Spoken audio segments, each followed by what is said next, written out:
नाजुक मौके पर अगर पुलिस और प्रशासन इस प्रकार का व्यवहार करते हैं तो उन पर कार्रवाई होनी चाहिए। उन्हें लिखित में उन्होंने मुझे पूरी जो घटनाक्रम का विवरण दिया है और मैं चाहूँगा सरकार इस पर कुछ कार्रवाई करेगी। इस नौजवान के जाने से पूरे प्रदेश और देश में लोगों को सोचने में मजबूर कर दिया कि हम किस दिशा में बढ़ रहे हैं। एक गरीब दलित परिवार का व्यक्ति जो अपना पेट काट के ज़मीन बेचकर कर्जा लेकर अपने बच्चों को पढ़ाना चाहता है ताकि पढ़ लिख कर वो उस एग्ज़ाम में पास हो जाएं ताकि उसका आगे का जीवन सुधर जाए। मजदूरी वो करते हैं। कैसे 11-12 लाख रुपए का उन्होंने कर्जा लिया, बच्चे की ट्यूशन करके उसको पढ़ने लायक बनाया और आज वो दुनिया में नहीं है क्योंकि उसको धोखा हुआ, उसका जो विश्वास था व्यवस्था में वो टूट गया। और हमें समझना पड़ेगा ये जो पेपर लीक का प्रकरण पूरे देश में हुआ जिसमें सिर्फ एक नहीं 22 लाख बच्चे प्रभावित हुए हैं, ये कोई बच्चों ने जाके किसी से पेपर खरीदा ऐसा नहीं है। ये करोड़ों का खेल है। बड़े बड़े माफिया इसमें इन्वॉल्व हैं, बड़े बड़े सरगना इसमें पकड़े हुए हैं। और मुझे आश्चर्य इस बात का है कि प्रदेश की सरकार जब पहली बार इसके बारे में पता पड़ा तो FIR रजिस्टर क्यों नहीं करी। और पेपर लीक का जो प्रकरण प्रकाश में आया इसमें कोई सरकार की कोई बहुत बड़ी बहादुरी नहीं है या कोई एजेंसी पुलिस ने पकड़ा। ये तो बच्चों ने जाके कंप्लेन किया है कि गैस पेपर और एक्चुअल पेपर एक ही है। तब मजबूरन एक्सपोज जब हो गए तब जाके सरकार को पेपर कैंसिल करना पड़ा। आप कल्पना कीजिए ऐसे कितने प्रकरण होंगे जहाँ पर पेपर लीक होता होगा, पता नहीं पड़ता होगा, मीडिया में नहीं आता होगा और पेपर कैंसिल नहीं होता होगा। उसमें कितनी दान दी होती होगी। और ये बच्चों को प्रलोभन देने का जो बड़े बड़े संस्था चलाते हैं यही वो लोग हैं जो करोड़ों रुपए खर्च कर पेपर खरीद सकते हैं। वो खरीदने के बाद उन चंद बच्चों को देते हैं, पेपर फैल जाता है।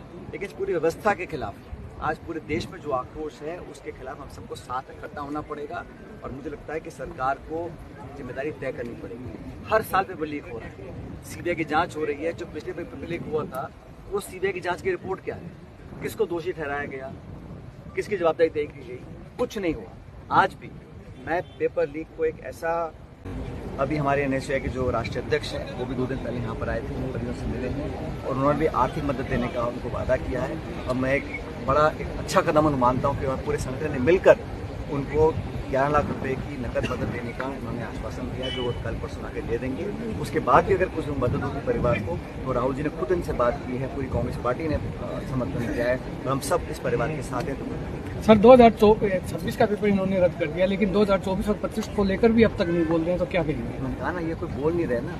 जब छोटा मोटा कोई उद्घाटन या प्रोग्राम होता है तो श्रेय लेने के लिए सारे नेता पहुंच जाते हैं केंद्र के प्रदेश के। इस प्रकरण में ना तो कोई बोल रहा है और वो लोग जो मुखर होकर बहुत बोलते थे विपक्ष में आज वो चुप बैठे हैं। आज वो नौजवानों के न्याय के लिए क्यों नहीं आ रहे। और मैं हमेशा से हम लोगों ने चाहे दल कोई हो, सरकार किसी की हो, हमने हमेशा नौजवानों के लिए पेपर लीक के खिलाफ। और आज फिर कह रहा हूँ 2.5 साल हो गए ये सरकार ने वादे किए थे कि बड़े मगरमच्छ पकड़ेंगे, बड़ी मछलियां पकड़ेंगे।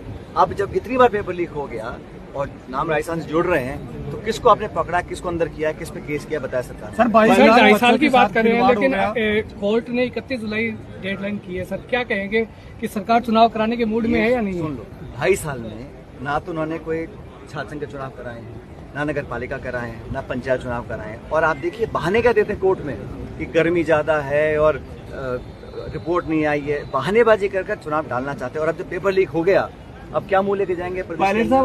ये तो चुनाव कराना चाहते नहीं है और कोर्ट ने पहले भी कहा था, दोबारा आदेशित किया है कि 31 जुलाई से पहले चुनाव कराएं और हम चाहते चुनाव हों। मुझे लगता है कि दोबारा कोर्ट का सुप्रीम कोर्ट जाएंगे और चुनाव डालने की कोशिश करेंगे। सर राजस्थान के शिक्षा मंत्री जी का कहना है कि कोई बड़ी बात नहीं के साथ खड़े थे। वैसे सब इंटेलिजेंट था, हेड क्लास से ये लग रहे थे, उसी की तैयारी में लग रहे थे। लोगों से ब्याज रुपया ले लेके इन्होंने किया। अब लास्ट में गत वर्ष इन्होंने जमीन बेची है, इस बार एक बार मौका दिया था, ब्याज भी चढ़ गया, वो उतारने के लिए उनको पैसे दिए बच्चे को लेकर बैठे।